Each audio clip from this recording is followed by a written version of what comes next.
امام ابو حنیفہ کا جو میں آپ کو کہہ رہا ہوں، پتہ ہے ابو حنیفہ کیوں کہتے ہیں؟ حنیفہ ان کی لڑکی تھوڑی تھی کوئی، حنیفہ ہے دین حنیف سے، اور دین حنیف کا سب سے پہلا مدون جو ہے وہ ابو حنیفہ ہے، اس لیے کنیت ہوئی ابو حنیفہ۔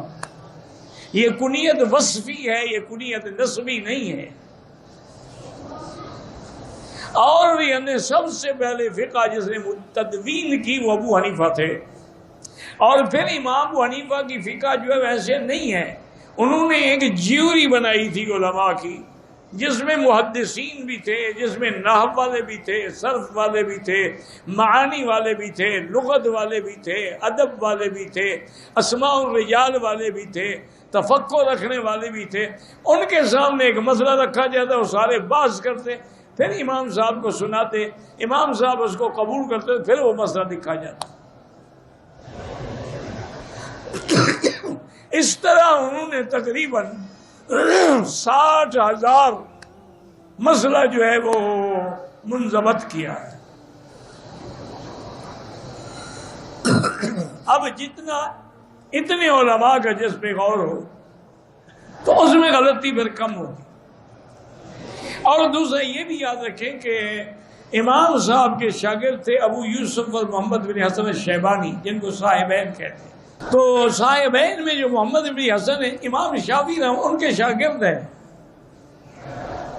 اور امام احمد بن حنبل امام شافعی کے شاگرد ہیں، تو سارے امام کے شاگردوں کے شاگرد ہو گئے۔ امام مالک رحمۃ اللہ علیہ امام دار الہجرت نے عبداللہ ابن مبارک فرماتے ہیں کہ انہوں نے کچھ مسائل حنفیہ کے خلاف بات فرمائی۔ بڑے لوگ تھے، اللہ ان کی قبروں پہ کروڑوں رحمتیں فرمائے۔ عبداللہ ابن مبارک جو ہے امیر المومنین فی الحدیث ہیں، وہ حنیفہ کے شاگرد ہیں اور امام بخاری کے استاد ہیں۔ وہ کہتے ہیں کہ ایک دن پھر میں نے ایسا کیا کہ چند ورقوں پہ مسئلے لکھے، اور ان میں جو ابو حنیفہ رحمۃ اللہ علیہ کا قول تھا نا، وہ لکھتا گیا، سارے 50-60 مسائل لکھ کے میں نے امام صاحب کو پیش کیا۔ انہوں نے فرمایا اچھا میں رات دیکھوں گا۔ دوسرے دن مجھے ملے، میں نے رات اور مسائل پہ غور کیا، مسائل تو کمال ہیں، کس بندے نے لکھے ہیں یہ؟ میں نے کہا حضرت جس پر آپ ناراض ہوتے ہیں ابو حنیفہ کے تو ہیں۔ فرمایا الزم ابا حنیفہ، اس کو نہ چھوڑنا، اس بندے کو، اس کو اللہ نے کو خاص علم لدنی عطا فرمایا۔